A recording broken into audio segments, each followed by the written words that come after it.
상콤방콤 라디오 반민특위 반점 있는 영입니다. 제가 왜 나왔는지 아시죠? 원하 우리 농협 352-0399-1319-43 강삑분으로 원하 우리 열심히 방송하 우리 아 이거 웃음이 안 나오네.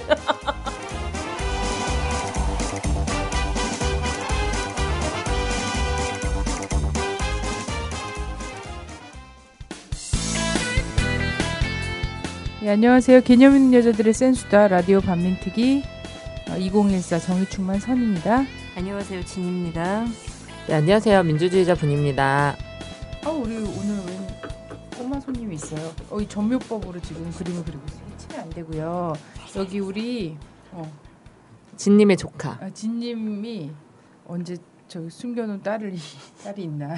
아 진짜 난 그 농담은 정말 안 할 줄 알았어. 와. 아니 근데 진님하고 사뭇 다르게 생겨서 아니 참으로 왜요? 똑같이 생겼는데?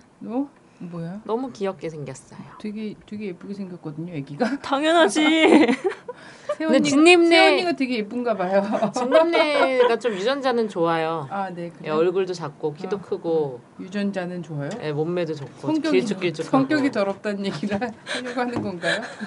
체형상 유전자는 좋아요. 애기 안녕. 애기 이제 4살이래요. 진님. 네, 너무 귀여워요. 네. 진님 조카인데 애기가 지금 친구들한테 꼭 고모 방송국 따라갔다 왔다고 자랑하라고. 방송국 스튜디오에 고모가 진행하는 방송 그거 구경하러 갔다 왔다고 꼭 자랑해. 응? 꼭 자랑해. 너무 귀여워요. 네. 여의도 근처라고도 얘기해. 다리만 건너면.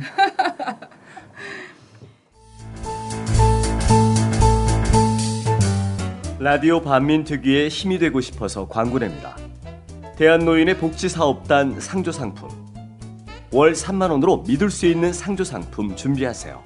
영업이익은 100% 주권방송에 기부됩니다. 100%입니다.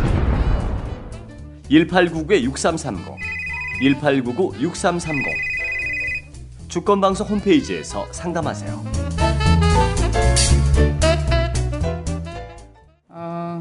뭡니까? 유병헌 씨 아들이요. 네. 잡혔지 않습니까? 네. 네. 아들 잡혔는데 굉장히 특이하게 잡히더라고요. 그동안 왜 못 잡았는지 난 이해가 안 들어. 경검한테 인사를 받고 막 땀을 닦아드리고 이거 뭔 일이야?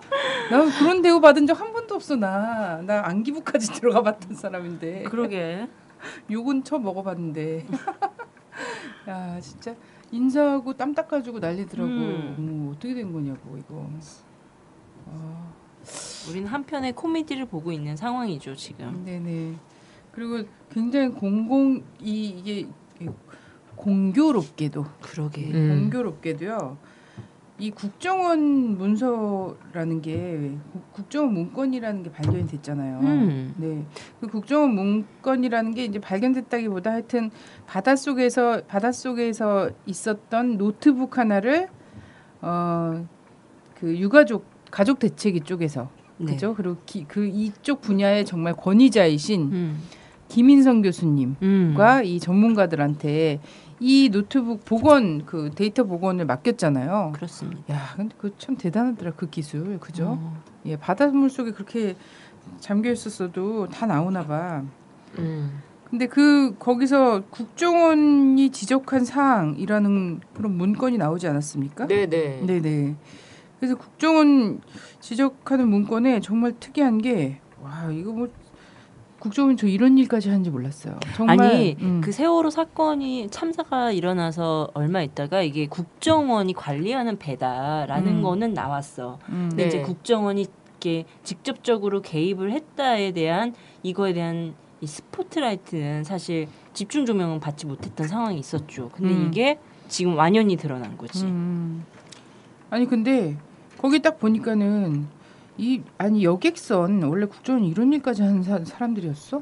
대단하잖아. 댓글도 막 달아야지 되는 데다가 여객선 쓰레기통 문제, 자판기 설치 문제, 그죠? 냉장고에 뭐가 좀 부실하다는 지적, 잔업수당.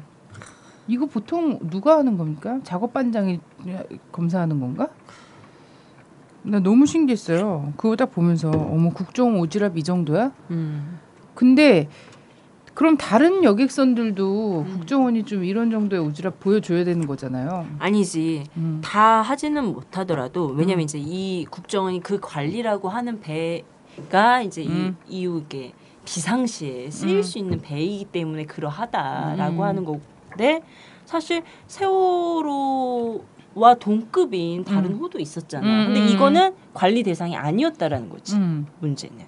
근데 그 동일 대상이었다면 국정원의 말이 그러면 그런가 보구나라고 했지만 사실 그 다른 똑같은 무게와 톤수를 자랑하는 거의 세월호와 동일한 급의 그 배는 제외되어 있는 상황에 세월호만 유독 국정원의 관리를 받고 있었다는 거죠.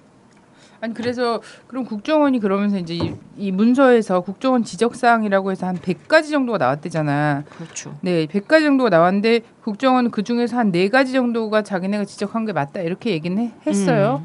어쨌든 본인들이 그 100가지 중에서 4가지를 지적을 했든 뭐 99가지를 지적을 했든 간에 한 배에 그리고 이게 어느 시점이었냐면 이 배를 100억 원 이상의 돈을 사실 산업은행이 이 배를 사는데 나름 대출을 해주고 그죠? 그리고 이 배를 사갖고 들어와서 이 배의 구조를 변경했잖아요. 구조를 변경하는 기간만큼이 딱 지나고 나서 구조 변경한 걸 최종 검사한 것이 국정원이 된 거야. 그렇죠.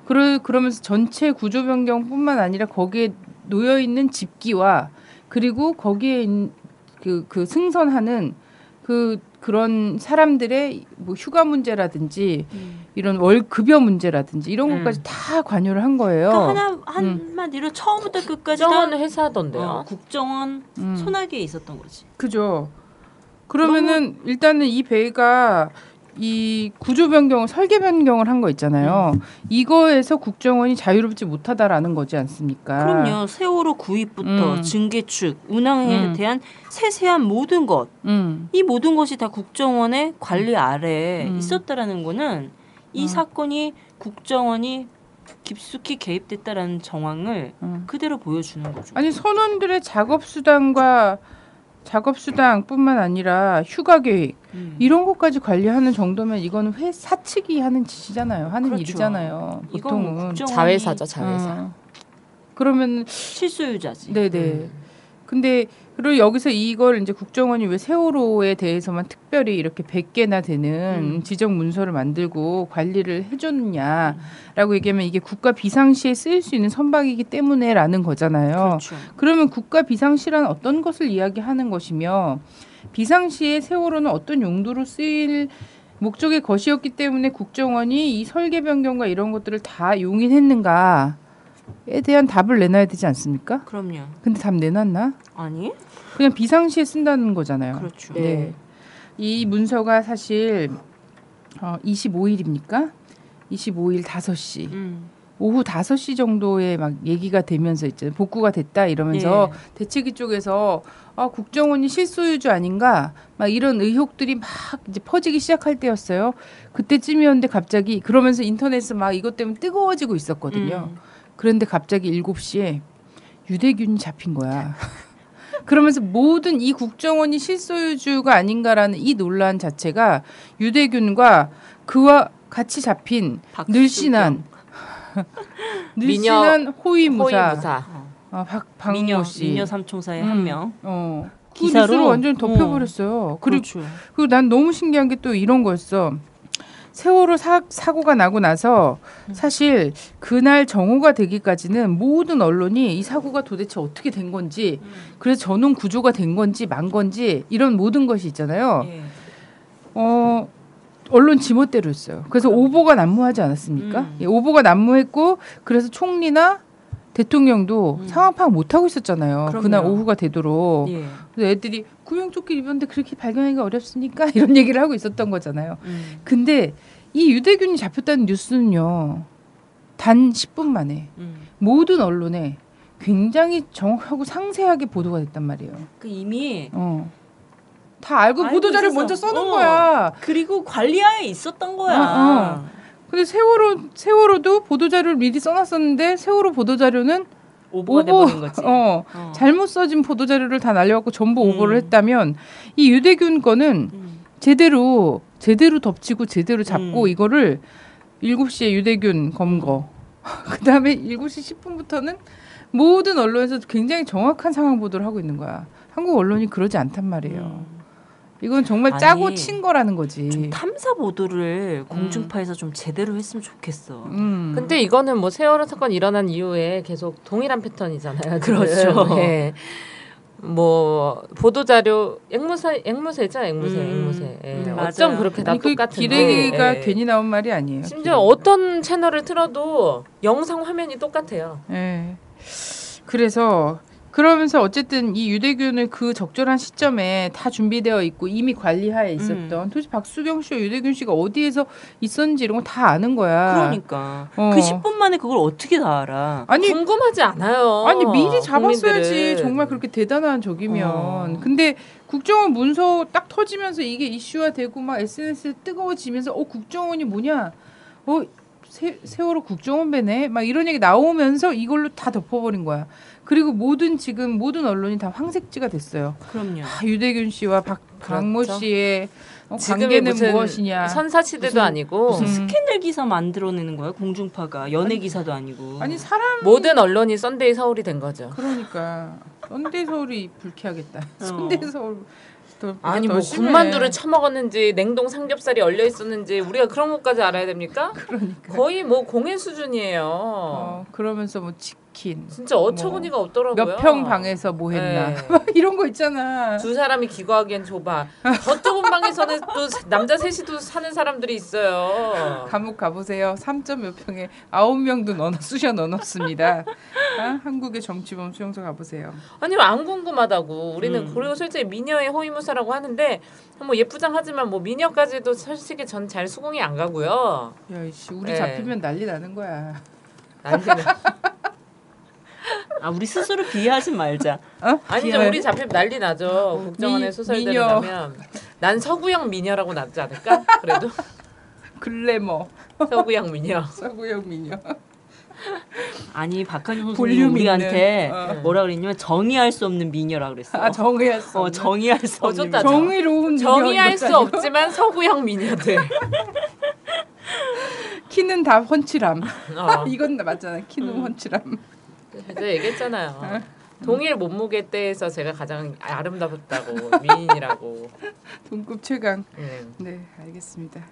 그건 당신 남편 말이고. 정말 너무. 진짜 너무 기가 막히더라고. 주로 만두를 먹고 생활했는데 뭐 냉동실에 냉동 삼겹살도 있어. 뭘 얘기하고자 하는 거야? 소주를 먹었다는 걸 얘기하고 싶은 건가 봐. 삼겹살이면 늘 소주를 먹는 사람들에게 보혜 골드. 이 집은 삼겹살과 보혜 골드를 즐겨. 재벌이면 단종된 소주도 먹을 수 있어. 막 이런 너무 웃겨. 그러면서 도대체 이 그 유병원 변사체라고 주장하는 또 CSI 찍고 있는 상황을 발견했어. 구더기로 날짜를 확인해 뭐 이런 거잖아. 내가 이거를 한번 영화를 본 적이 있었거든. 그 드라마를. 그랬더니 이제 그 시체가 언제 죽었냐에 대한 그 판별을 구더기로 하더라고. 그랬더니 이거에 대한 이제 의문이 제기됐었잖아요. 이미 시신은 4월달에 발견이 되는 시신이 있더라. 그걸 지금까지 숨기고 이제 폭발한 거다, 보도한 거다 이런 거니까 그 다음 날 구더기로 확인해. 뭐 이런 거. 근데 저는 사실 유병헌 얘기를 길게 하고 싶지 않아요. 네. 이것 자체가 전 불쾌해요. 유병헌대로 수사하고 지금 세월호는 유병헌이 잡힌다고 해서 진상규명 되는 게 아니잖아요. 근데 얘네가 이제 필요 이상 조작을 하다가 자기 발목을 걸 수가 있는 상황이죠. 그래서 막 이 유대균이 딱 잡혔을 때 사람들이 막 물어봤대잖아. 아버지 돌아가신 거 압니까? 딱 이러고 물어봤는데 몰랐습니다. 저 TV도 없고 막 이러면서 얘기했던 거잖아. 사람들 댓글 거기서 1위가 뭐였는지 알아? 몰랐겠지. 어제도 아버지하고 통화했을 텐데. 이거였어. 천재야. 우리 국민들은 천재야. 근데 이게 자꾸 유병헌, 유대균 뭐 이제 또 둘째 아들, 도망간 둘째 아들 여기 집중시키는 이유는 세월호 참사의 주범이 이들이다라는 걸 계속 각인시켜주고자 네, 하는 물론 거지. 이 사람들이 나쁜 사람들이죠. 하지만 맞아. 그건 그거대로 평가를 하고 처벌을 내리면 되는 거지. 뭐 이 사람들이 무슨 희대에 무슨 살인마있냐. 막 이런 식으로 이제 자극적으로 보도하는 것에 대해서 굉장히 저는 맞아요. 근데 나쁜 사람들일수록 더 나쁜 사람들에게 의해서 뭐라 그럴까 제거되죠. 흠집이 잡혀 있어요. 맞아. 그러니까 어쩔 수 없는. 그래서 더 나쁜 사람들에 사실 우리는 의해서 함정에 빠지지. 유병헌이나 유대균 씨보다 박근혜 대통령이 책임자 그렇지. 박근혜 대통령이 7시간 동안 어디가 있었나. 맞아요. 전 그게 더 궁금해요. 이게 지금 아직까지 군만두를 처먹고 이야기가 안 되고 있었는지 있어. 냉동 삼겹살을 처먹고 있었는지 그 미남 호위 무사가 있었는지 전 이게 더 궁금합니다. 침대가 5평이었는지 7평이었는지 사람들이 이런 게 사람들 그래서 이야기하고 있잖아. 정 씨와 지금 있었다. 이런 이야기들이 지금 돌고 있어요. 그 7시간 그거를 동안. 근데 수구 언론이나 수구 저기에서 토론하다가 얘기한 거 실수로 있지. 그러니까 7시간 동안 어디인 줄 알면은 정말 대통령에게 큰 타격이 가고 흠이 된다는 식으로 얘기를 한 거야. 너무 웃기더라. 아니 대통령 뭐지? 실장이 대통령이 7시간 동안 행방불명된 거를 모른대. 그게 국가 기밀이래. 이런 실장이 어떻게 그럴 수가 있어? 모든 일거수일투족을 알고 있어야 되는 거 아니야? 우리가 알기보다 굉장히 자유로운 생활을 하고 있나 봐. 그치? 그래서 지금 휴가 가고 있잖아. 아무도 말리지 못한다고 하더라고요. 박근혜 씨를. 그래? 네, 지금 그 정도야? 현재, 무소 불이구나. 아나 그렇구나. 무인이야. 나는 7시간 동안 어디에 아니, 없는 게 내가 더 실종돼 본 적이 없어요. 뭐 안기부나 아니면 감옥에 가 있는 저는 그 왜 보면은 그 20대 뭐 10대 이럴 때 잠수 타는 친구들 있잖아요. 항상. 그렇죠. 특히 뭐 이제 막 대학교 때는 뭐 그런 게 옛날에 막 우리 때는 뭐 막 상실의 시대 이런 것도 유행이고 막 이래가지고 뭐 뭔가 뭐 며칠 친구들이랑 연락 끊고 사라지고 이러면 좀 되게 자기가 멋있어 보이고 이런 병자들이 좀 있었어요. 진짜? 환자들. 멋있어 보여서 사라진 애들 그런 식으로 생각을 하는 것 같아요. 뭐 힘들어서일 수도 있고 습관적으로. 근데 저도 그러고 싶다 이런 생각 해본 적 있는데 전 너무 심심해가지고 하루 이상 못하죠. 저는 전 못 살겠더라고요. 저는 1시간만 혼자 있어도 미쳐버릴 것 같아요. 예. 그러니까 여기도 심심한 거 싫어하시는 분일 거고요. 네, 혼자 있지는 않을 거예요. 어디 휴가를 갔든 뭐 7시간 행복이 근데 됐든. 저는 그래요. 사람이 휴가라고 하는 게 이제 뭐 그냥 단순히 놀러 가는 이런 문제가 아니라 또 재충전하는 이런 부분인 거잖아. 근데 일반인이 그런 문제가 아니라 지금 최고 책임자야, 국정에. 최고 책임자가 지금 유가족들은요. 15일째 지금 오늘 16일째군요. 단식하고 있어요. 그러니까. 이 특별법을 처리하기 위해서. 근데 국민을 위해 정말 역사 앞에서 책임을 지겠다고 하는 이 분은 지금 휴가를 떠나고 있다는 거지. 그렇죠. 유가족분들이 차라리 날 수도 있다는 국민들의 또 목소리가 있어요. 유가족분들이 국회 청소를 하고 계시더라고요. 사진을 보니까 가슴 미어지더라고. 저는 이 정도 되면 이 세월호가 우리가 지금 세월호만의 문제가 아니라 대한민국의 정말 이 가장 아픈 부위가 암처럼 드러난 그런 사건이잖아요. 그것에 모두가 그래서 공감하는 거잖아요. 그냥 사고라고 생각하는 게 아니잖아요. 그렇죠. 이렇게 큰 사고가 우리나라에서 일어났을 때도 주변국들이 놀랬던 이유는 사실 한국의 경제 수준이나 문명 수준에 일어날 수 없는 사고였기 때문에 굉장히 놀랬던 거거든요. 외국에서. 근데 이런 사고가 일어났고 뭐 예를 들면 뭐 누가 격추한 거 아니잖아요 지금. 근데 그 배후에 국정원이 있다는 것이 밝혀졌어요.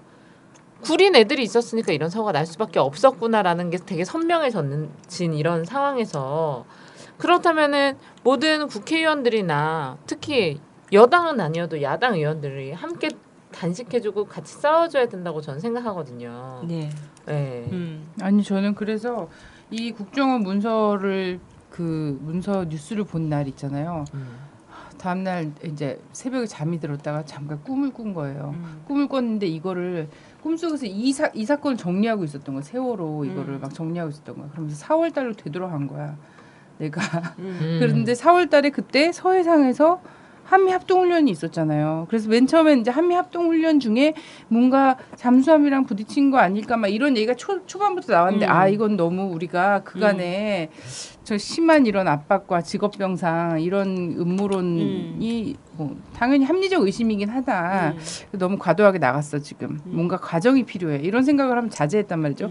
근데 나중에는 잠수함이 진짜 또 있었다 막 이런 얘기들이 막 있었잖아요. 근데 그 해상에 그것도 어쨌든 그렇고 국정원이랑 배가 연관이 있다 이럴 때도 다 알고 있었지만 그걸 크게 부각하지 않았어요. 왜냐면 좀 이건 앞서 나가는 거 아닌가라는 스스로 자제를 했던 거죠. 그렇죠. 우리가 자기 검열을 엄청 한 거야. 자기 추리력을 막 돌아보고. 근데 어쨌든 이 국정원 문건이 나옴과 동시에 나의 어떤 영적인 이런 것이 풀렸어요. 다 풀리면서 꿈을 다시 꿨는데 하나는 딱 이거야. 다 풀렸어요. 하나는 딱 이거야. 그러면 세월호는 국정원이 관리한 것이고 국정원이 이 배를 어쨌든 개축을 하면서 얘네가 관리한 거잖아요. 설계부터 다시 관리를 한 거란 말이지. 사실상 그러면, 실소유주야. 네.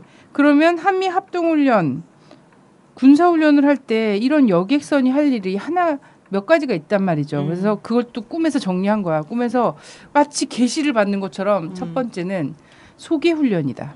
소개의 내용을 갖고 있다. 국민 소개든 아니면 일본인 소개든 아니면 미군 군무원들 소개든 이거 소개 훈련에 동원되는 것이다. 두 번째는 구조 재난 상황을 해서 그 재난을 구조하는 상황까지를 이 배가 담당하는 것이다. 이건 훈련 상황인 거죠. 또 세 번째는 전시의 무언가를 비밀리에 옮겨야 되는 상황 있잖아요. 민항선처럼 꾸며서 옮겨야 되는 상황. 아니면 전시가 아닌 평시에도 뭔가 그런 역할과 이런 것들을 하고 있다라는 거죠. 근데 만약에 이 세 개가 다 아니면 뭐냐면요. 단지 이 여객선은 국정원의 비밀 자금을 만들기 위한. 네, 전 그렇게 좀 보고 있습니다. 비밀 자금을 만드는 것은 몇 가지가 있는데 하나는 밀수. 예, 뭐 이런저런 밀수예요. 무기와 혹은 마약과 이런 것들 예전에 막 중정이 막 마약 그렇죠. 밀수에 연관이 있다. 이런 거 있잖아. 그래서 이런 류의 밀수 사업에 이것을 이용한다거나 아니면 뭡니까 이 선상에서 나오는 세월호에서 나오는 모든 자금은 국정원이 다 총괄하는 거죠. 그러다 보니까 자판기 자판기 동전까지 국정원이 하는 거. 그래서 자판기 자리랑 자판기를 잘 고박하라는 그런 내용까지 문건에 있어. 이건 정말 얘네가 비밀 자금을 이래저래하게 여객기 여객선 뭐 이런 것들도 다 놔두고 있나? 이러저러한 비밀 사업체를 놔두고 있는 것처럼. 그건 맞죠. 자, 이런 생각이 들어요. 군사적 목적에서 이거. 근데 이거 두 개가 같이 결합될 수도 있다는 거잖아요. 그럼요. 네. 이거를 꿈까지 꿔가면서 갑자기 눈 딱 번쩍 뜨면서 나 꿈 꿨는데 이런 꿈 꿨어라고 우리 남편한테 바로 얘기를 했어. 국민을 아니 어떻게 이럴 수가 있죠? 저는 상상도 못했어요. 이게 국정원 배라는 거. 네네. 자 이렇게 되면 우리가 생각한 이것 중에 다만 하나라도 맞게 되면요. 예. 정말 나라가 책임져야지 되는 일이 되는 거예요. 근데 이 중에 하나 이상 맞을 가능성이 100%라는 거예요. 그럼요. 네. 자, 아침에 오전에 지금이 28일이 아니구나. 29일인데 자, 미디어 오늘 이런 데서 지금 항해사들 전문 항해사들 인터뷰한 거 다 나오고 있어요. 만약에 국정원 지적상 그 문건이 사실이면 세월호 오너는 국정원이다 이러면서 이 전문가들이 다 이렇게 얘기하고 있어요. 아니 사실 내용 자체만 보고 그 배까지 상황 다 보면 맞다니까.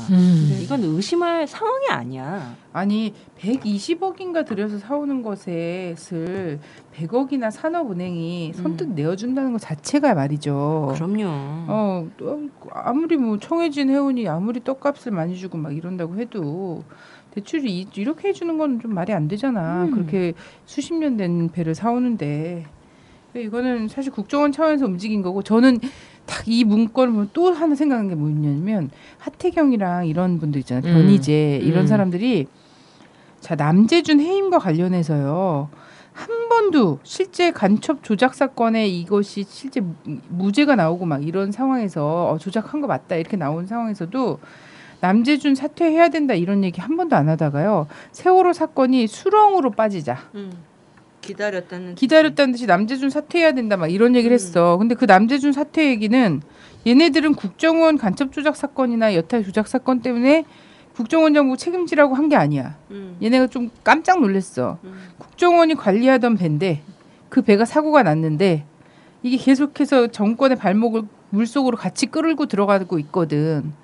그래서 보다 보니까 얘네 사연을 아는 애들이다 보니까 아이씨 저 남재준 저기 무리수를 써갖고 이렇게 된 거야. 그러니까 남재준 사퇴해야 된다 얘기가 그때 나온 거야. 그렇죠. 그 전까지는 막 여론이 뭐 뒤집어지고 막 뉴스가 나오고 이래도 입 쳐닫고 있다가 그쵸. 그러니까 세월호 사건의 주범이 누구라는 것을 보수에서는 알았다는 거예요.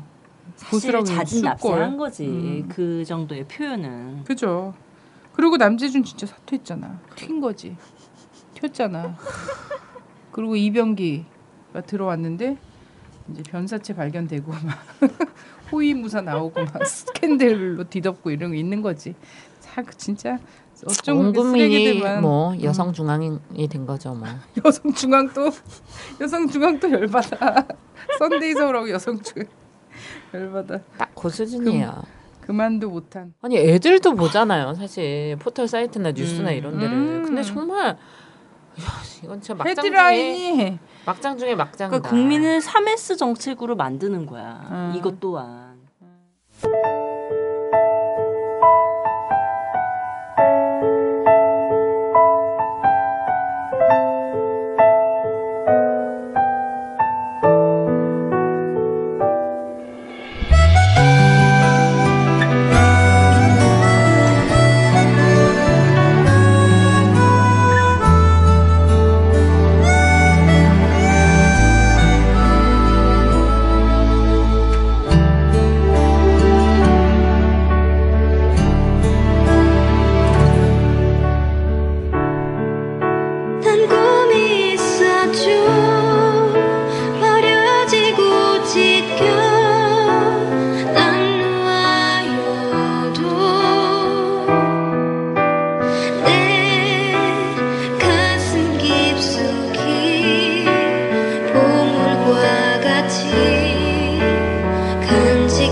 서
있는 명일은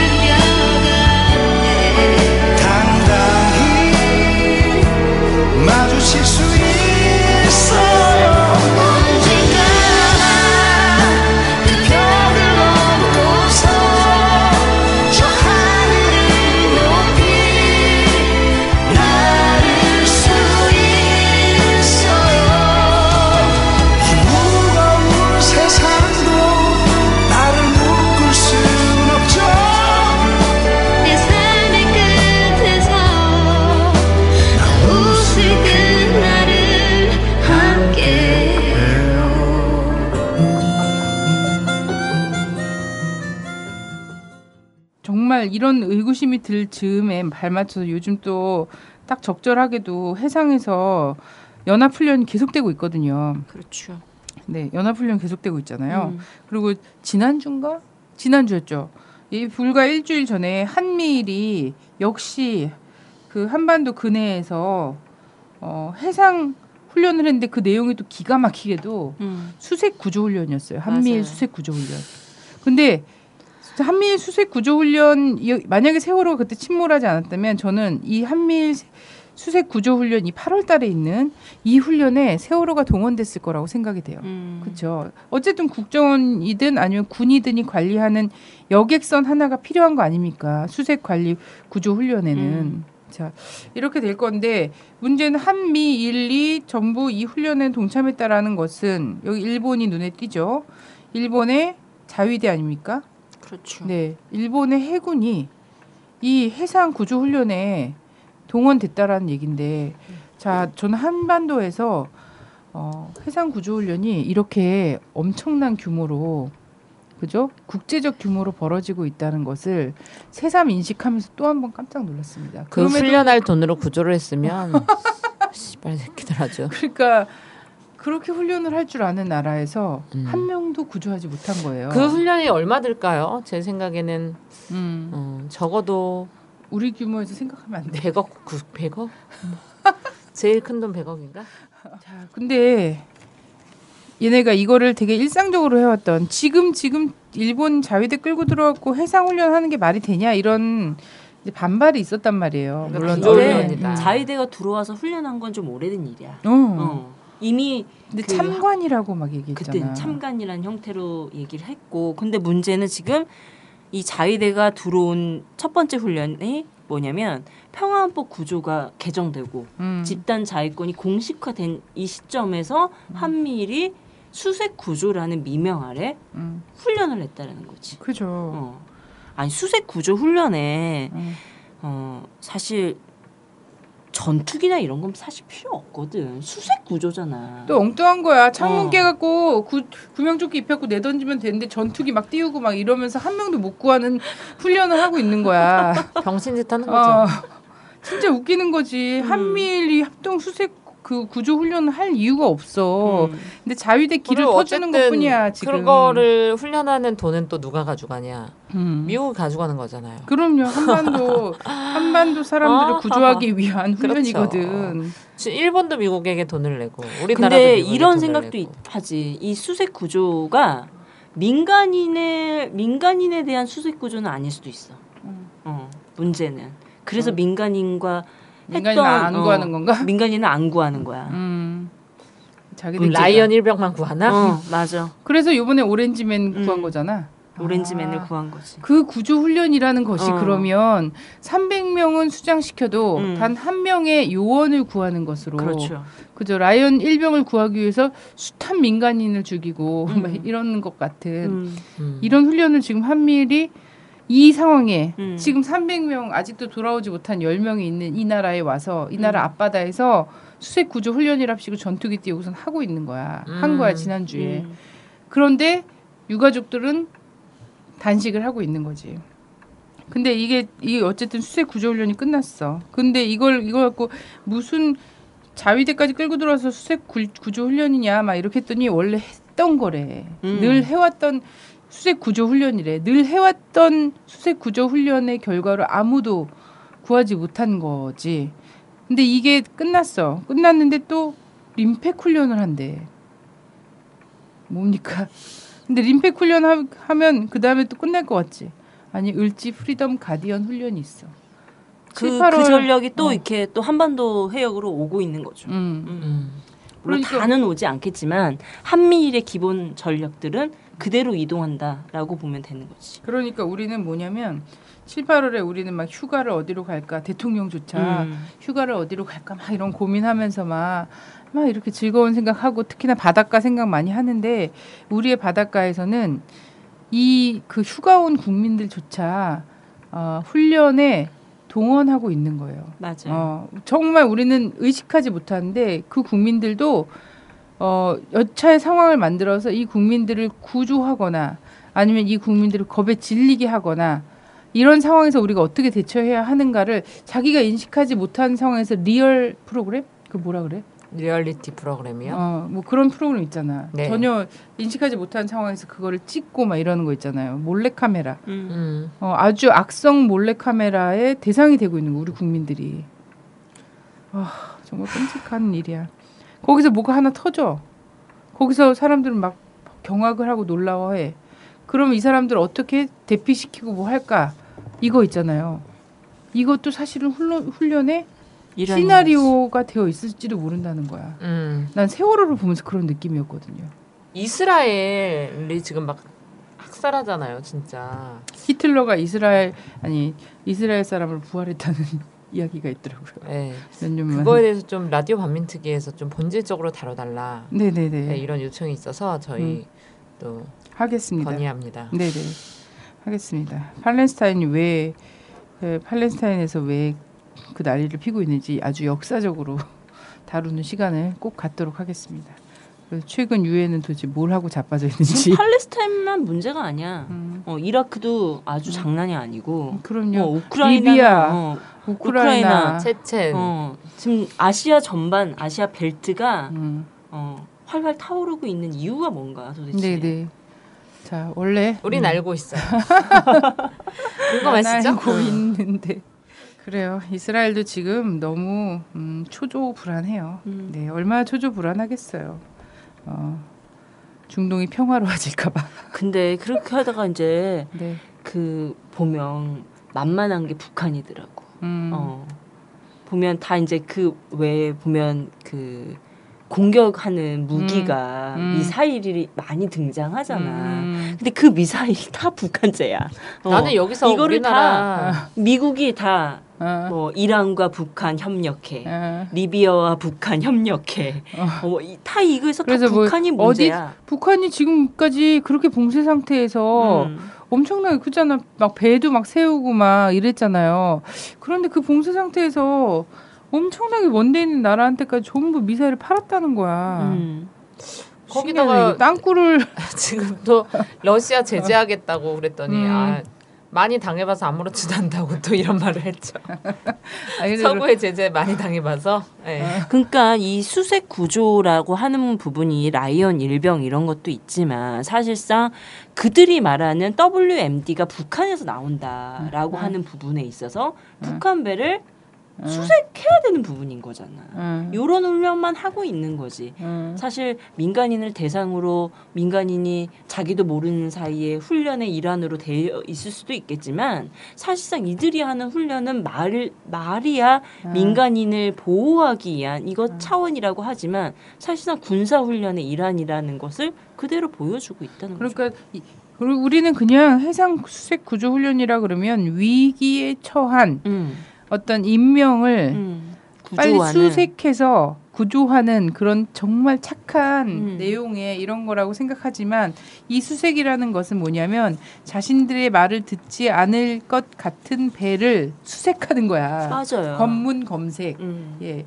수색하고 거기서 구조하는 것은 뭐냐면 뭘 구조하죠? 거기에 혹시 실려 있을지도 모르는 WMD를 구조하지. 그렇죠. 거기 나사가 하나 나와도 이것은 어쩌면 그 나사는 책상 그 다리를 조우는 나사일 텐데 이 나사는 분명히 미사일을 조우는 나사야. 이렇게 하고 이제 그 나사를 구조하는 거죠.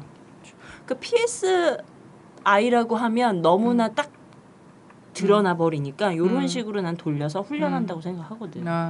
그러네요. 왜냐하면 이거에 대한 반발이 워낙 또 명쾌하게 드러나서 이게 지금 해적이잖아, 해적. 사실은 이게 지금 위기를 불러일으키는 훈련이다. 이게 반대할 게 뻔하니까 명칭을 수색 구조로 돌려가지고 마치 이게 안전을 위한 것이냐, 생명을 보호하는 것이냐 이렇게 호도하는 거지. 얼마 전에 서울의 그 롯데호텔에서 자위대 창설 기념식 한다고 했다가 사람들이 또 그거 알게 돼갖고 막 항의하고 해갖고 그 기념식 취소하고 이랬잖아요. 네. 그죠? 나는 그거 보고 나경원은 가지 마라 막 이런 것도 봤어요. 아니, 나경원은 절대 가지 마라. 아니 아니 이거 있었어. 내가 이거 롯데호텔에서 이런 거 한대네요. 항의 전화합시다. 이런 트윗을 날렸었거든. 이런 트윗을 날렸는데 어떤 사람이 제발 그냥 하게 하세요. 누가 가나 보고 싶어요. 왜 이럽니까? 꼭 해야 합니다. 누가 가는지 보고 싶습니다. 그래서 일본 측은 유감이다 이렇게 표현하고 외교부도 가려고 했었던 것 같아. 근데 외교부는 워낙 이제 이 국민의 비난 여론이 빗발치니까 못 가고 대신 국방부가 갔대요. 국방부는 갔더라고. 국방부야말로 가지 말아야 되는 거 아니야? 그렇지. 아니 외교는 외교적으로 또 어떻게 대충 이렇게 할 수 있을 것 같은데 사실 자위대가 핵심이지. 사실은 국방부가 막아내야 되는 맞아요. 거거든. 근데 그럴 수밖에 없었던 한국 군인들이 그 육군 그 일본 육사를 모태로 하고 있어갖고 그렇잖아. 근데 국군 문제는 통수권자들 전부 또 근데 이게 문제는 이게 일사천리로 지금 한일 정상회담으로 가는 수순에 있는 과정이라는 거죠. 문제는 이게 이제 8월달에 ARF 회의가 있잖아.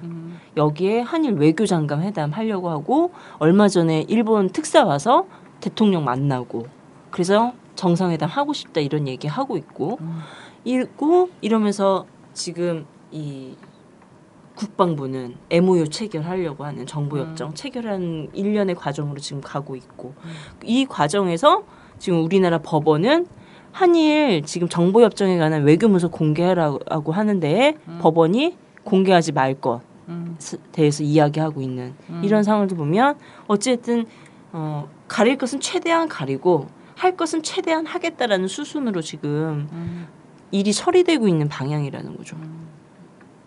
그러면 아니 한일 정상회담을 정상회담도 그냥 하게 해? 하게 해야 되나? 뭘 얼마나 팔아쳐먹는지 어차피 팔아쳐먹을 거 막 이러면서 몰래 팔아쳐먹게 하지 말고 그것도 그래서 한일 군사정보보호협정도 그거 막 국무회의에서 대충 통과시켰는데 결국은 이렇게 몰래 하잖아. 그냥 합의하는 걸로 그냥 슉 넘어가 버리잖아. 비준 처리 필요 없는 걸로. 안 할 수가 없죠. 그러니까 이거는 사실 얘네들이 꼼수 써갖고 하려면 다 하는 거야. 그리고 차라리 대놓고선 카메라 앞에서 일왕한테 절을 하든지 일본 정상 손을 붙잡고서 막 좋아서 팔짝팔짝 뛰든지 이거를 해야 되나. 근데 한국 정부가 이제 중국 그 시진핑 올 때도 계속 한국 정부는 유일하게 이제 북한하고 계속 비교를 하면서 계속 행보를 하잖아요. 그래서 북한보다 먼저 왔다. 그죠? 서울에 먼저 왔다. 평양보다 먼저 왔다. 이거를 굉장히 의미 있게 해서 모든 실익과 이런 거 다 필요 없어. 먼저 와서 자신의 패션쇼를 관람만 잘해주면 되는 거야. 근데 마찬가지로 일본 사실 북일 관계도 지금 가고 있잖아요. 예, 가고 있는데 좀 심기가 불편하지. 그래서 한국과 미국의 허락 없이 관계 정상화 안 된다. 이런 얘기까지 대놓고 방송에다 하더라고. 그럼요. 근데 그런 얘기를 하는 게 사실 너무 자존심 상할 것 같거든. 왜냐면 관계 정상으로 가고 있는 거잖아. 근데 다리 잡는 거잖아. 이럴 수 있습니까? 수일 씨 이러면서 심순애인가 수일 씨 막 이러면서 하여튼 잡고 있는 거잖아. 그런 형국인데 그걸 대놓고 우리한테 얘기하지 않고 관계 정상 안 된다. 표현을 투명하게라고 하지. 투명하게 하십시오. 그리고 합의하에 해야 된다. 이렇게 얘기했어. 근데 합의하지 않고 불투명하게 지금 뭔가 진행되고 있다는 감이 있기 때문에 이런 얘기를 하는 거라고. 그러면서 어쨌든 갑자기 어느 날 갑자기 북일 정상회담 이런 게 나올 수도 있는 거야. 옛날에 고이즈미가 평양 간 것처럼. 근데 그때는 이제 한미일이 공동 보조나 있었지. 관계 정상화에 대한. 근데 이번에는 또 이러면 어떻게 해. 또 일본이 또 이럴 때는 또 잽싸게 발을 움직이잖아. 그러다 보니까 한일 정상회담이 오히려 또 속도가 붙는 측면이 있는 거예요. 맞아요. 그리고 그거에 압박하는 수단으로 아베가 이런 말 했잖아. 일본에 있는 미군 우리 허락 없이는 못 보낸다. 이런 식으로 얘기하니까 그것도 그건 또 네가 상관할 일이 아니다. 이런 식으로 이야기하고 있는 상황. 사실 근데 아베가 그렇게 딱 나와버리면 오키나와 미군들도 그렇지만 조지 워싱턴 얼마 전에 오셨지 않습니까? 그렇죠. 네, 조지 워싱턴도 사실은 한반도에 늘 출격하는 것을 용이하게 하기 위해서 일본에 정박시켜 놓거든요. 그렇죠. 뭐 얘가 조지 워싱턴이라고 해서 저기 태평양 건너에서부터 오는 게 아니에요. 그냥 대한 해협을 건너서 오는 아이거든. 뭐 그래봤자 괌 정도 뭐 좀 멀리 있으면 이런 데서 오는 거지. 자, 그러면은 이제 아베가 그렇게 나와버리면 상당히 이제 곤란해지는 측면이 생겨버리는 거죠.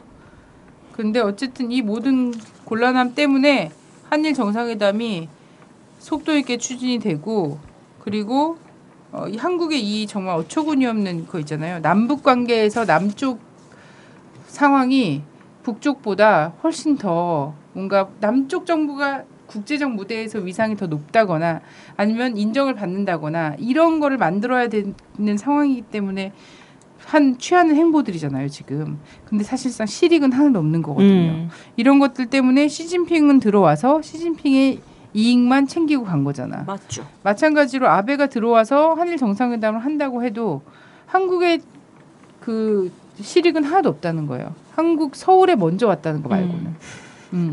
아니지. 오히려 집단 자위권을 용인하는 실익을 아베는 갖고 가는 거죠. 그죠. 아베는 갖고 가지. 아베만 갖고 가는 거야. 그렇지. 그리고 막 일본에 막 수산물 이런 것도 대고 들어올지도 몰라. 그렇죠. 아 이미 다 들어와 있어. 아, 나 어떡해. 나 정말 해산물 좋아하는데 요즘 너무 무서워. 요즘 먹을 게 없어요. 특히 선님은 고기도 안 좋아하시고. 안 좋아하진 않죠.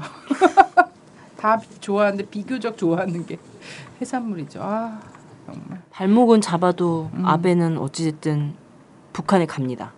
왜냐면 지지율이 계속 떨어지고 있거든. 50% 이하야. 장기 집권 해야 될 권력욕이 있는 사람이야. 그러니까 총리를 지금 2번씩 하고 있는 상황 아니야?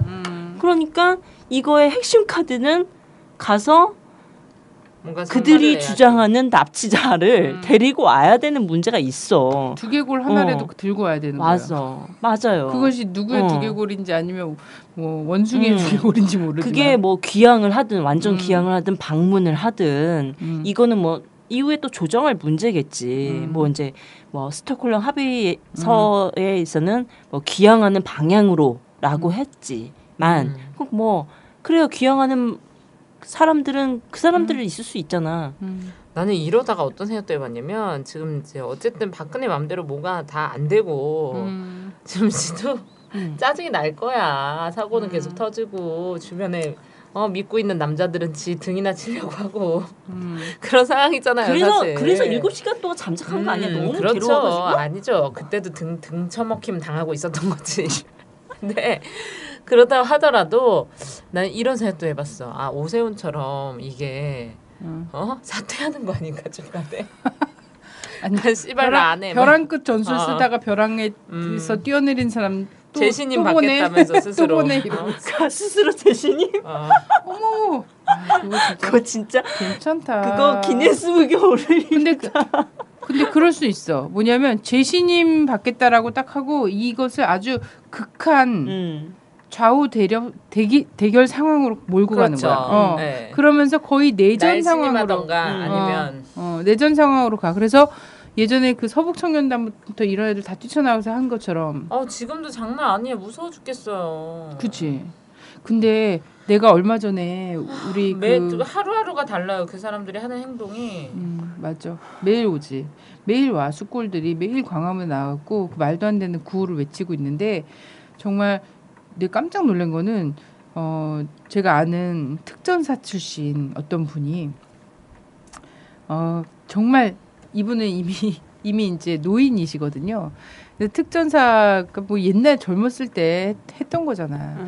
근데 그때부터 지금까지 한 번도 전화가 오지 않았었는데 그 자기 상관이었던 사람이 전화가 왔대요. 야, 네 저기 동기들이랑 해서 한번 모아봐라. 이러고 이번에 세월호 사건 나고 지금 얼마 전에 왔대. 그리고 저 지금 먹고 살고 하느라고 바빠서 그런 거 못 하겠 왔다고 그랬더니 야 지금 나라가 위기 상황인데 한번 다 모아봐야 되지 않겠냐 이랬다는 거야. 근데 이런 식으로까지 움직이는 거는 수십 년간 나라 위기 상황인 게 이게 뭐 처음이었나? 왜 김대중 대통령 집권할 때도 위기 상황이었을 거 아니야. 걔네들은 눈앞이 깜깜한 상황이고 정상회담 할 때도 그렇고 노무현 대통령 됐을 때도 그렇고 근데 그런 때도 전혀 연락이 안 왔었는데 이번에 왔다는 거야. 이 세월호 사건이 일으킬 수 있는 파장이 실제로 신상철 선생님은 이게 진실이 드러나면 앞으로 50년 동안 한국의 수군은 집권하지 못한다라는 얘기를 했었는데 그 이상의 파장이라고 얘네들도 생각하는 거야. 그러니까 특별법에 수사권을 지금 부여하느냐 안 부여하느냐로 지금 쟁점 상황이잖아요. 핵심은. 근데 부여하라고 특별법인 거야. 헌법을 파괴하라고 하는 게 아니라 부여하라고 특별법을 만드는 거지. 안 그러면 그냥 헌법 내에서 하면 돼. 그래.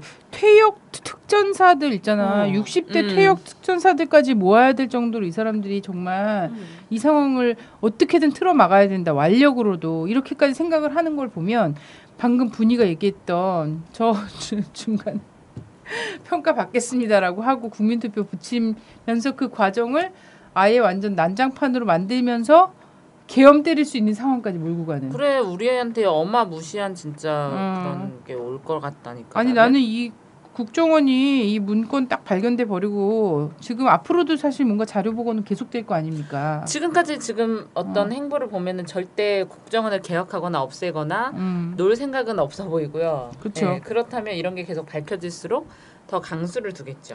자, 근데 그리고 수사권하고 기소권을 근데 결국은 국정원을 조사해야지 되는 건데 국정원이 수사권과 정보력과 수사력 그리고 사실상 기소는 검찰이 한다지만 국정원 말 안 듣는 검찰 본 적도 없지 않습니까? 이런 걸에 그 무소불위의 권력을 쥐고 있는 국정원을 수사해야 되는 거잖아요. 이러면 사실 특별법상 수사권, 기소권이 없이는 사실은 진실의 접근 자체가 안 자료 된다는 거야. 보려고 특별법 만드는 거 아니잖아. 그럼요. 조사하고 책임이 있으면 묻겠다라는 거잖아. 네. 자, 그게 특별법의 핵심 내용이고 요구하는 내용인 건데 사실 그것이 되면 말했던 그대로 다 드러날 수밖에 없고 권한이 그들이 자랑하는 그들의 권한을 침해받을 수 없는 상황이 나오고 그렇다면 국정원 개혁의 요구는 다시 올라올 수밖에 없는 이건 결국 박근혜 책임으로 나올 수밖에 없는 재신임할 수밖에 없는 그러니까 이걸 막아야지. 그러니까 지금 새누리당이 거품 물고 난리 치는 거죠. 수사권은 왜 달라고 하냐. 그렇죠.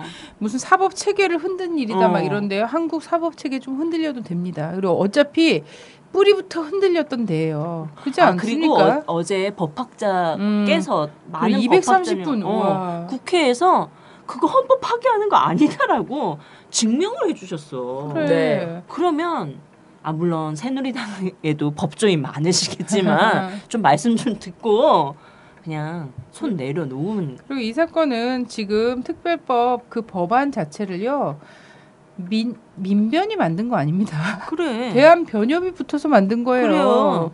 대한변협이 국가보안법 무슨 재판할 때 무료 변론 해주는 줄 아닙니까? 안 해줘요.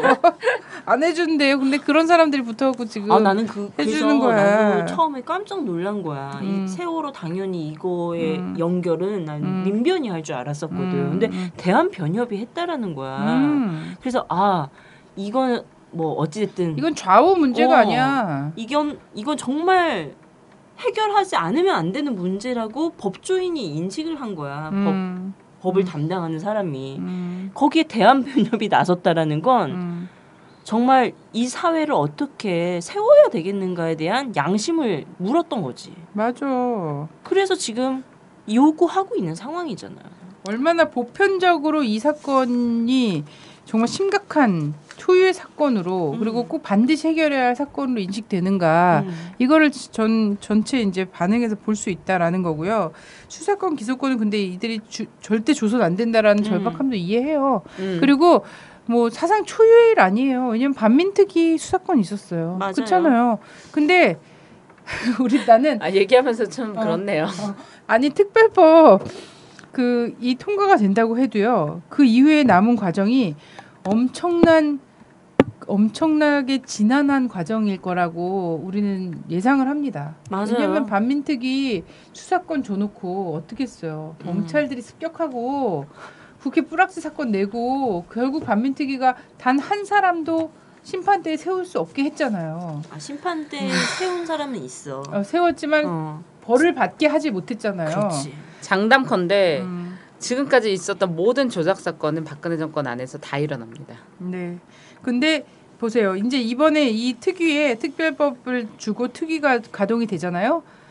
경찰들이 습격한 정도가 아니라 모든 일베와 모든 있잖아요. 어버이, 엄마 부대 뭐 이런 사람들 다 하는데 결국은 국정원 요원들이 참지 못하고 나서서 자기들이 별별 짓 다 하면서 특위 사무실을 습격하고 별 어떠한 유언비어 다 퍼뜨리고 막 이렇게 할 거예요. 지금 이미 가동되고 있고요. 뭐 정 안 되면 군인이 나서겠지. 사이버 전사들이 나서서 여론 호도하고.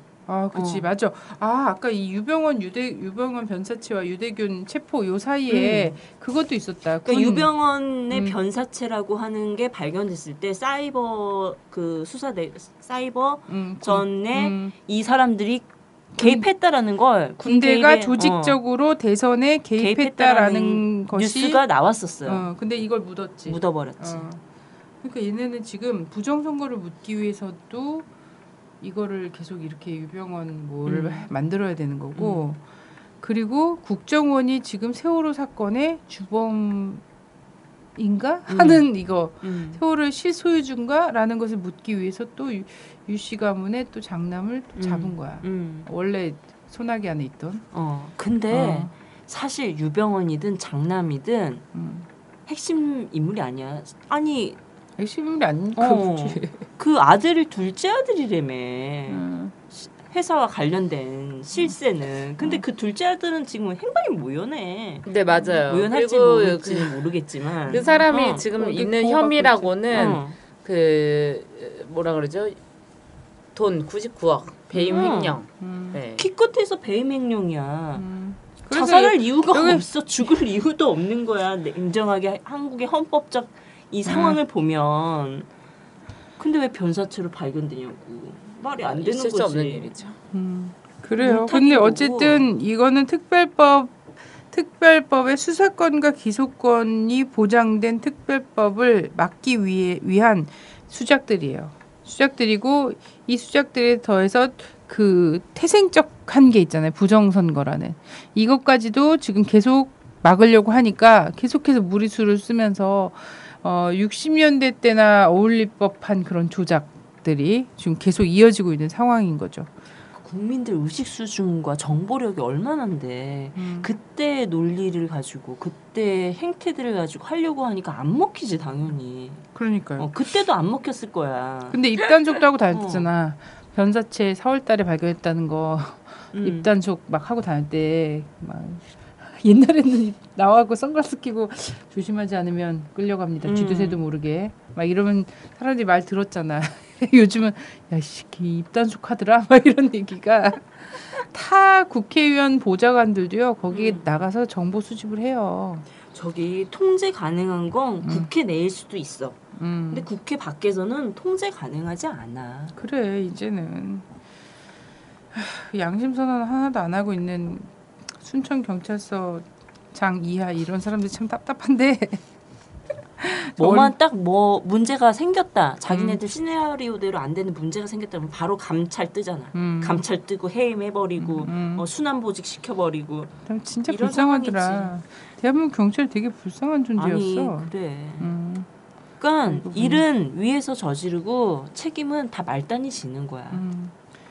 그러고선 지금 유가족들 행진한다고 하고 유가족들 단식하시고 비 맞고 막 대통령 이 특별법 얘기하러 대통령 만나러 가겠다고 하는데 그걸 그렇게 철통같이 맞고서는 경찰들이 얼마나 정말 충성인지 몰라.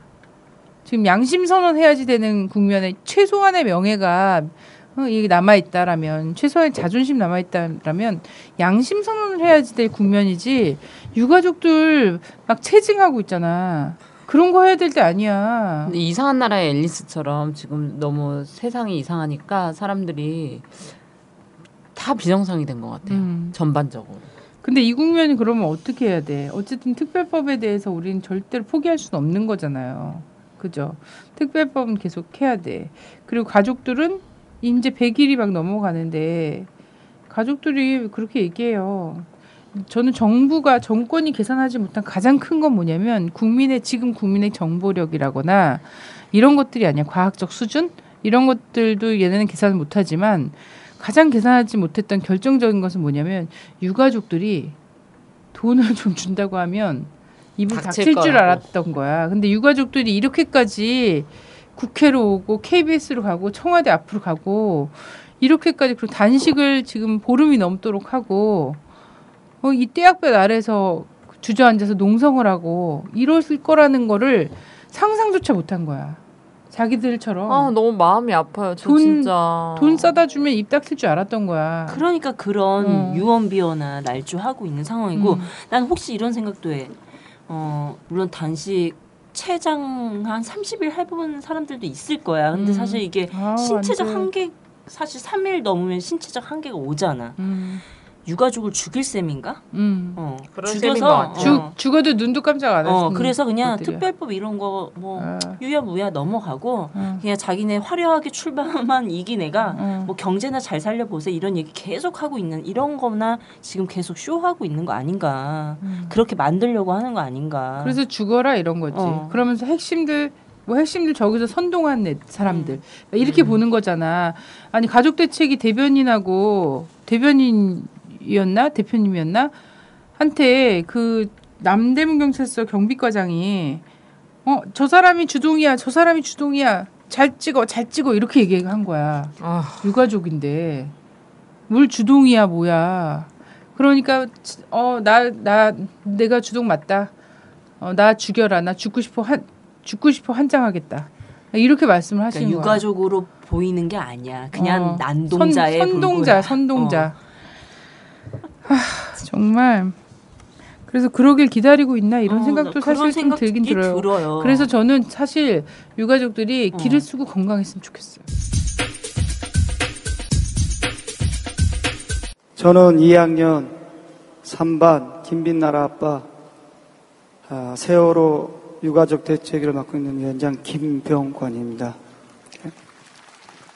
살릴 수 있었던 304명의 생명을 구조하지 못했는데도 단순한 교통사고라고 말하고 진실을 밝히라는데 헌법 위배라고 비난하고 안전한 사회를 만들자는데 무리한 요구를 하고 주장하는 이들은 도대체 왜 그러는 것일까요? 진실이 밝혀질까 두려워하기 때문이라고 생각합니다.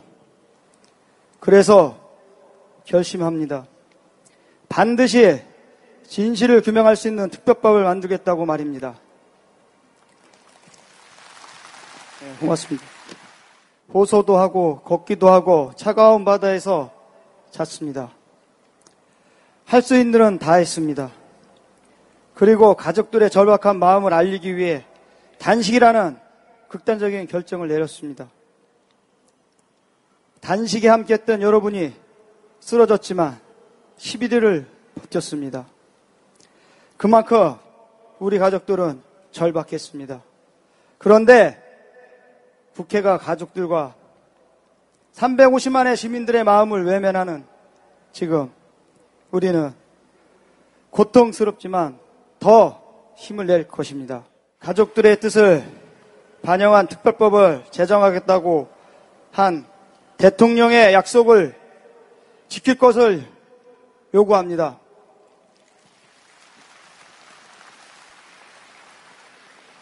천만 서명은 계속될 것이고 강화문 광장과 국회도 계속 지킬 것입니다.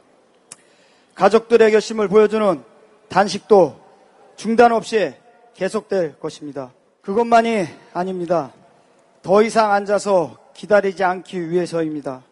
가족들과 시민들의 뜻이 대통령에게 제대로 전달되도록 행동하기 위해서입니다.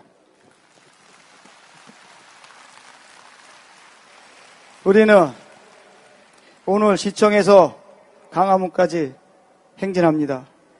강화문까지 행진은 대통령의 약속을 지키라는 우리 가족의 선언입니다. 시민 여러분, 그동안 여러분이 함께 흘려주시는 눈물을 믿고 여기까지 왔습니다. 오늘 강화문까지의 행진도 모두 함께 해주십시오. 수사권, 기소권이 있는 특별위원회 그리고 안전한 사이에 대안이 담긴 특별법이 만들어지도록 최선을 다하겠습니다. 감사합니다.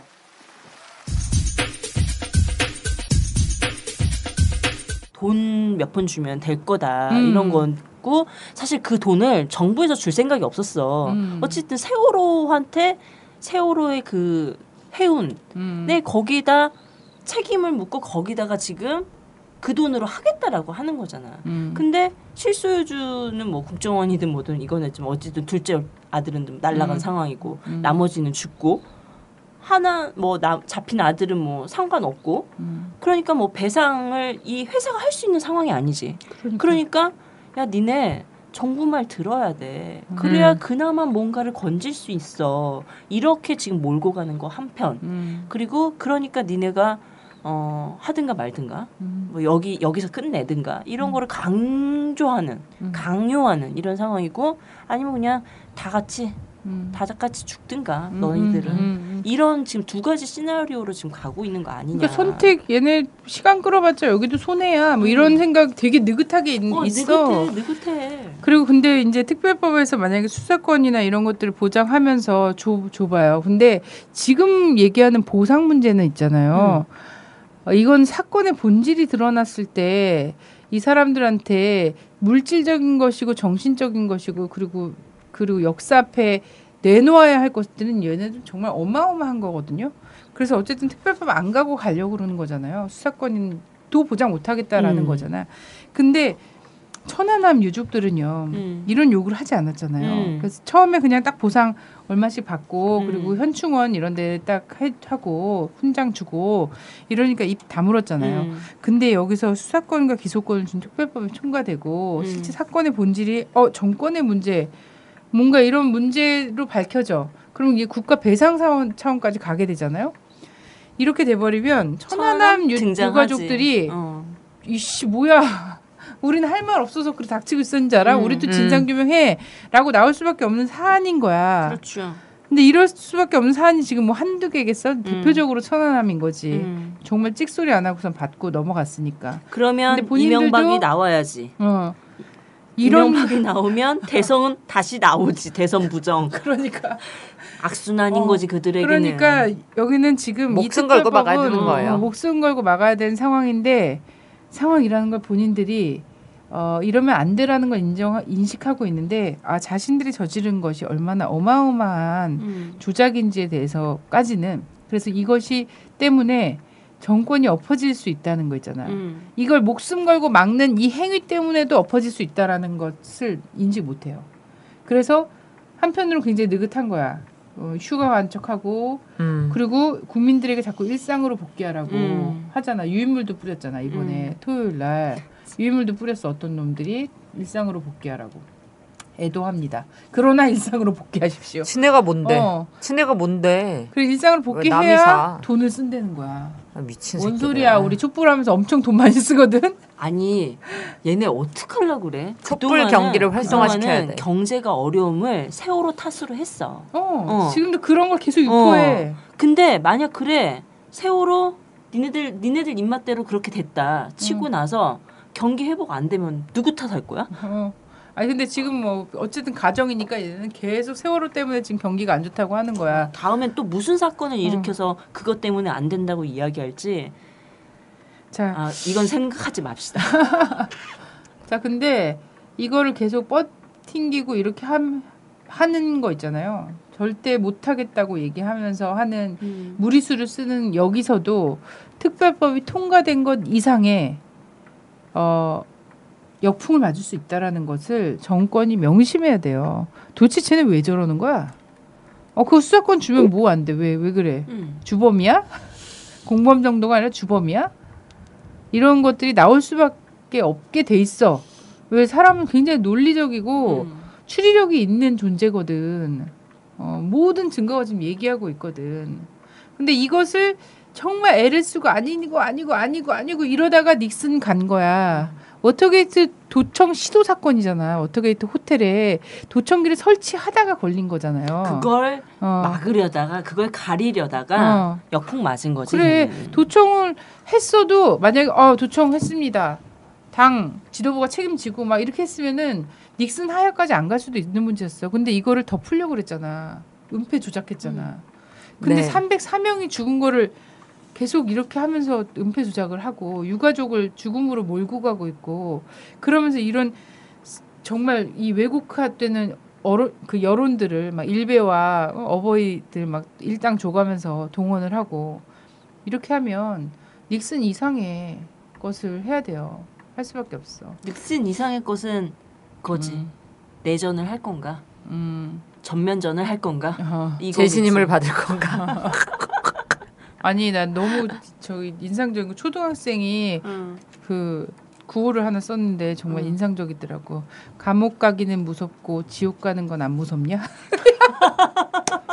야 이거 진짜 완전 와 너무 엄마 써준 거 아니야? 아니야. 애들이 그냥 엄마가 애들끼리 캠핑 써줬기에는 애들끼리 캠핑 가서 그래, 세월을 하면서 쓴 거야. 와. 누구 애입니까 도대체? 크게 천재. 될 인물이네. 공주가 야. 되고 싶었던 그러나 공주의 길을 버리고 왜냐면 공주는 민중의 고열을 빨아먹는 나쁜 왕족이야, 막 사람이야 이렇게 잔인하게 부모가 교육을 시켜가지고 얘기를 해줘갖고 다 울었어. 울고 포기했어 공주 되기를. 그랬더니 어떻게... 이렇게 똑똑한 초등학교 4학년으로 컸어. 힘들어요. 어떻게 해야 될지 저도 우리 아들이 왕자가 되고 싶다 그러면 그렇게 가르쳐줘야 되나요? 네. 아들이. 그럼 말해줘. 어른이 되면 다 왕자가 되는 거라고. 기본이라고. 어디의 왕자냐가 중요하다고. 바다의 왕자인지 떡볶이의 왕자인지. 자, 너는 그래요? 엄마의 왕자. 감옥 가는 건 무섭고 지옥 가는 건 안 무섭냐? 자, 저는 이렇게 생각합니다. 이 정권에서 두 개의 길이 특히 남아 있어요. 자, 유가족들에게 그래 계속 그렇게 해서 굶어 죽든지 아니면 뭐 이거라도 받고 떨어지든지라는 두 가지의 길을 정권이 지금 제시하고 있는 거예요. 정말 시건방지게 폐륜 정권이죠. 근데 이 정권의 길에는 두 가지 길이 있습니다. 감옥을 갈 것인지 지옥에 갈 것인지.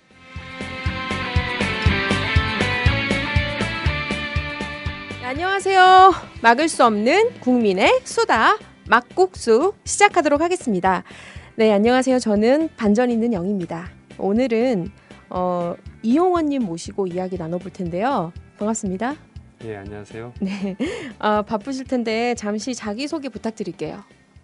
예전에 군 의문사 진상규명위원회에서 조사관으로 근무를 했었고요. 지금은 대북지원단체인 결의하나 우리 결의 하나되기 운동본부에서 대협력국장 맡고 있습니다. 이용원입니다. 반갑습니다. 네, 반갑습니다. 네. 네, 바쁜 지금 상황이신데 이렇게 참여해 주셔서 너무 감사드리고요. 군 의문사 진상규명위원회에서 조사관을 하셨다. 이렇게 해서 오늘 사실 지금 진행되는 세월호 특별법 이런 얘기와 함께 이것도 이제 같은 사례로 특별법이 제정이 돼서 조사관 활동을 하신 사례이기 때문에 저희가 좀 모시고 그때 사례나 실제 특별법이 제정이 되면 어떻게 진행이 되는가 이런 것도 많이 궁금해하셔서요. 모시고 알아보려고 모셨습니다. 보면은 조사관이라고 하면 저희가 참 낯익은 또 그게 있죠. 저희가 라디오 반민특위잖아요. 네. 그래서 반민족행위 특별조사위원회 이렇게 해가지고 거기에 나온 조사관이신 거잖아요. 그런 조사관이신 거잖아요.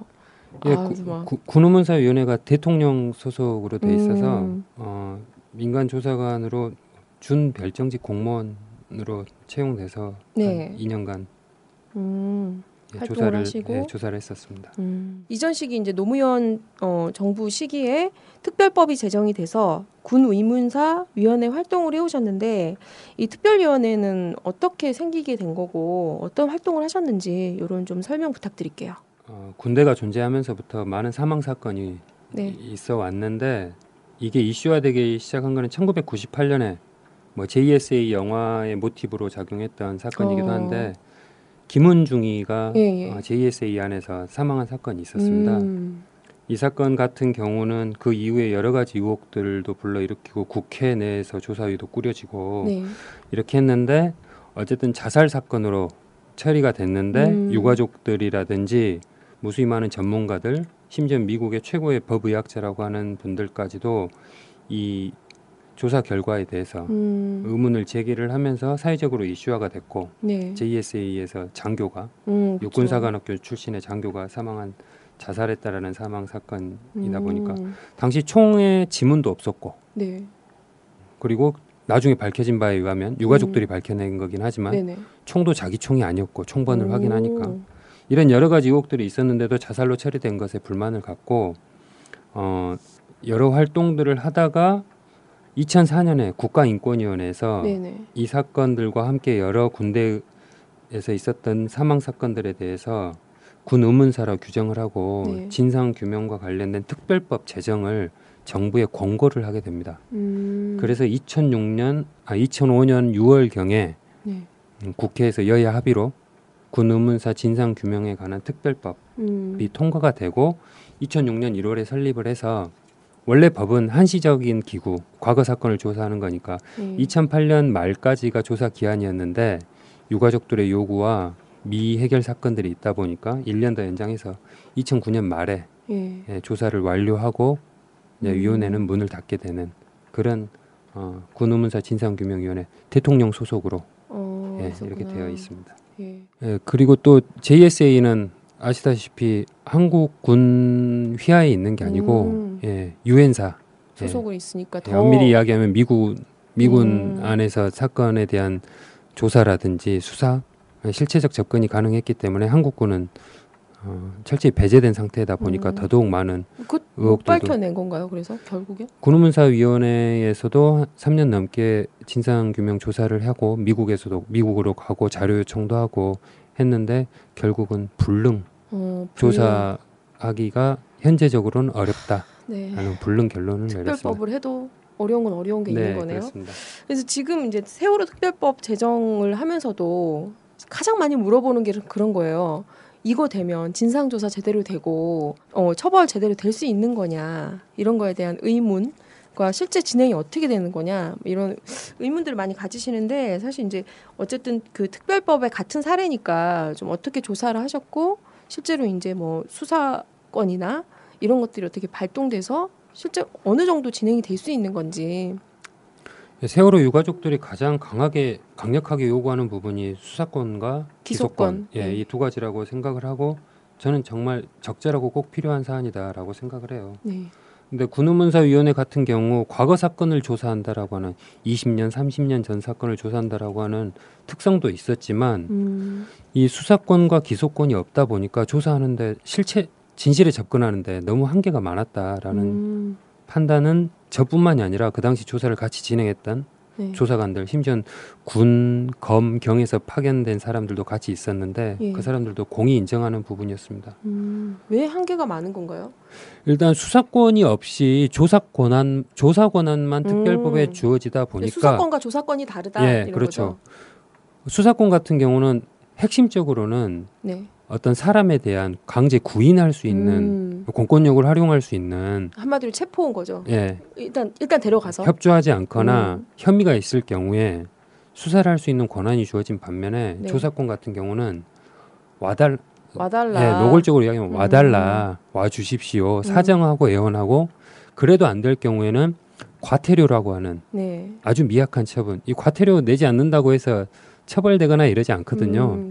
나중에 그냥 집에 있는 장롱에 딱지 하나 붙는 그런 압류 수준이다 보니까 사람들이 그것에 대해서 자기가 죄 있는 사람들은 크게 구애받지 않고 군의문사 조사 활동에 정말 적극적으로 진실을 밝혀줘야 될 책임자들은 과거에 자기가 뭐 왜곡했거나 진실을 덮었던 과정을 은폐하기 위해서 입을 닫거나 여전히 부정하는 과정이 있다 보니까 이거를 어떻게 진실 접근하는데 강제 구인권이 없다 보니까 참 한계가 많았다. 그리고 또 하나는 군대 사망 사건의 특성상 첫 출발은 헌병대, 네. 군대 내의 기록을 접근하는 게 첫 출발이어야 되는데 네. 이 대물 조사에 대해서도 한계가 많았다는 거죠. 언제까지 어떤 사건에 대해서 자료를 요청할 경우에 헌병대도 부대가 여러 개 있다 보니까 네. 각 부대마다 다르기는 하지만 적극적으로 임하는 데도 있고 네. 담당자가 누구냐에 따라서 달라지지만 권고하는 거니까 뭐 네. 내놓으려면 놓고 그렇죠. 아니면 뭐 그래서 원본을 볼 수 있는 권한이라든지 이것을 조작됐는지 변조됐는지 확인할 수 있는 거라든지 자료를 주지 않았을 때 이것을 강제적으로 뭐 압수수색 영장을 받아서 그 자료를 우리가 확보한다든지 이런 권한이 없었다라는 거죠. 군에서 주는 자료를 가지고 조사해야 되는 한계. 그러다 보니까 책임자들은 나오지도 않고 네. 군대의 핵심적인 정말 중요한 자료들은 안 나온다라는 전제가 있다라고 하면 결국은 부대 동료들 같이 군 생활을 했었던 사람들 네. 그리고 가족들 네. 이런 사람들을 조사할 수 있는 겉다리 조사가 될 수밖에 없으니까 시간도 많이 걸리고. 네. 하긴 네. 뭐 범죄자가 자기가 했다 이러면 되는 거잖아요. 그렇죠. 근데 인정을 안 하고 예. 조사가 안 되니까 겉다리만 계속 그런 거 갔다. 예, 그래서 이번 세월호 사건 관련해서도 네. 수사권, 기소권 같은 경우는 뭐 논란의 여지는 있을 수 있다. 네. 저는 유가족들의 의견에 동의하지만 여러 해석들이 있을 수 있지만 수사권 같은 경우는 반드시 주어져야 된다. 이게 뭐 대재벌이라든지 네. 예, 국가 권력 기관의 핵심 사람들과 이 사건이 맞물려 있을 경우에는 이게 없다고 한다면 우리보다 누구보다 법을 잘 알고 있는 사람들이니까 네. 모조리 피해갈 수 있는 예, 허수아비 특별법이 될 수밖에 없다라고 좀 생각합니다. 실제 그러면 군 의문사 진상규명과 뭐 책임자 처벌 이런 거 관련한 좀 사례가 있었나요? 이게 워낙 군 의문사 같은 경우는 과거 사건이다 보니까 모든 형사 사건에는 공소시효라는 게 존재를 하잖아요. 그러니까 지금 말씀하시는 거는 2005년도 이전 사건만. 그렇죠. 그 이후 거는 어떤 이제 그 이유는 이제 군대에서 일어난 사망 사건에 대해서는 민간이라든지 국가인권위원회라든지 민간이 참여할 수 있는 법적인 보장이 되어 있다라는 판단에서 그 이전 사건에 대해서만 특별법이 제정된 시점 이전 사건에 대해서만 조사할 수 있는 권한이 주어졌던 거죠. 네, 그렇죠. 그래서 그 이전 사건으로 조사한 것 중에 그러면 어떤 사례가 있었는지 얘기해 주시면 될 것 같아요. 언론에도 많이 나온 사건인데요. 네. 정민우 사건이라고 요즘도 뭐 구글링 해보시면 네. 확인 쉽게 하실 수 있을 건데 네. 1980년대 강원도 1군단 지역에서 당시 헌병대 조사 결과로는 네. 부대 회식 이후 취침 도중 토사물이 기도에 걸려서 잠자다가 네. 사망한 단순 사망 사고로 정리한 사건이 있었습니다. 네네. 근데 이 사건 같은 경우에 당시 부대원 중에 한 명이 제보를 저희 위원회에 진정을 했고 위원회에서 이제 조사를 해보니까 책임자가 이 사람에 대한 구타를 했던 거고 구타를 한 것을 술 먹다가 사망했는데 부대원들 모아놓고 네. 이 문제가 밝혀질 경우에 너희들과 내 인생이 끝장나는 거다. 회식 이후에 목에 토사물이 걸려서 죽은 것으로 위장하고 우리 다 침묵을 하자라는 식의 문제 조직적인 은폐를 했고 그렇게 북언만 해봐도 다 아는 거죠. 그렇죠. 그렇게 은폐할 수 있다는 거잖아요. 1980년대니까 그렇게 은폐를 했고 그것에 대한 죄책감을 안고 있던 부대원 한 명이 위원회에 진정을 하게 된 경우죠. 그래서 조사를 해보니까 이 부대원 말이 전부 사실이고 네. 구타를 직접적으로 가했던 사람도 이 부분에 대해서 인정을 하고 네. 자신에 대해서 반성을 하는데 물론 조사 시점에서 20년이 훌쩍 지난 사건이니까 처벌할 수 있는 공소시효는 이미 지난 거니까 구타에 대한 공소시효는 아니죠. 폭력 타살에 대한 공소시효는 15년이니까. 타살에 대한. 근데 당시 은폐를 조직적으로 지휘하고 묵인했던 지휘관들, 네. 중대장, 대대장 이런 사람들 조직적으로 은폐했다라는 진술이 확보가 됐는데도 네. 본인들은 철저하게 부인을 하거나 군의문사위원회 조사에 응하지 않고 차라리 과태료 맞겠다. 라는 식으로 뻗대고 있는 거죠.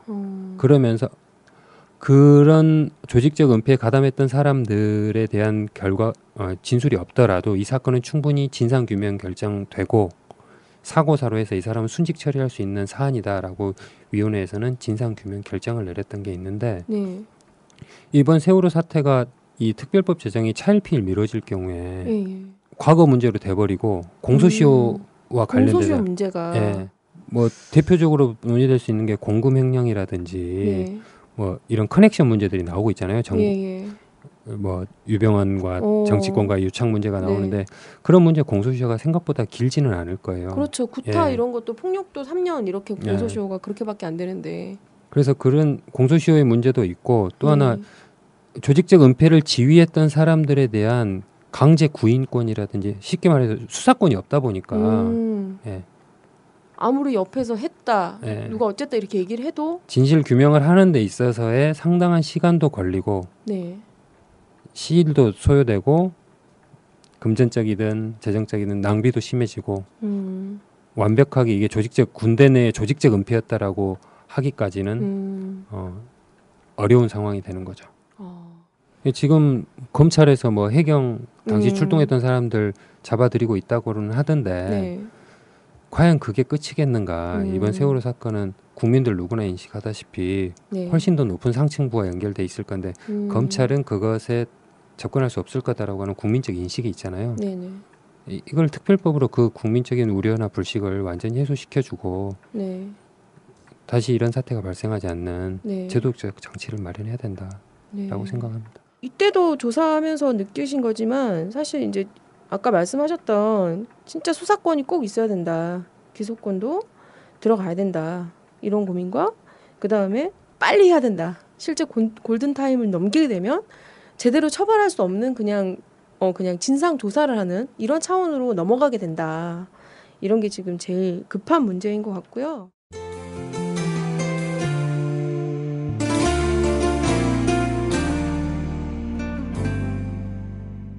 오늘 너무 바쁘실 텐데 사실 결의 하나 되기 운동본부에서 지금 이제 또 인천 아시안 게임도 있고 그래서 이제 또 민간 교류 이런 것들 관련해서 되게 바쁘신 분인데 응해주셔서 너무 감사드리고요. 네, 고맙습니다. 네. 영광입니다. 아이고, 네 마지막으로 원래 나와 주시는 분에게 신청곡 받습니다. 예, 지난 세월호 100일 네. 예, 추모 문화제 네, 음악회. 예, 음악회 아이 둘 부인까지 데리고 참석을 했었는데 네. 제가 이승환 라이브는 그때 태어나서 처음 들어봤는데 그런가요? 예, 호소력이 짙더라고요. 호소력이 예. 어떻게 사랑이 맞아요. 그래요? 좀 들어주시면 고맙겠습니다. 맞아요. 진짜 울컥하더라고요. 저도 네. 들었는데. 네, 알겠습니다. 우리 이승환님의 곡 어떻게 사랑이 그래요 들으면서 이 시간 마치도록 하겠습니다. 네, 오늘 이 자리 나와주셔서 감사합니다. 예, 고맙습니다. 네.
눈물이죠 우리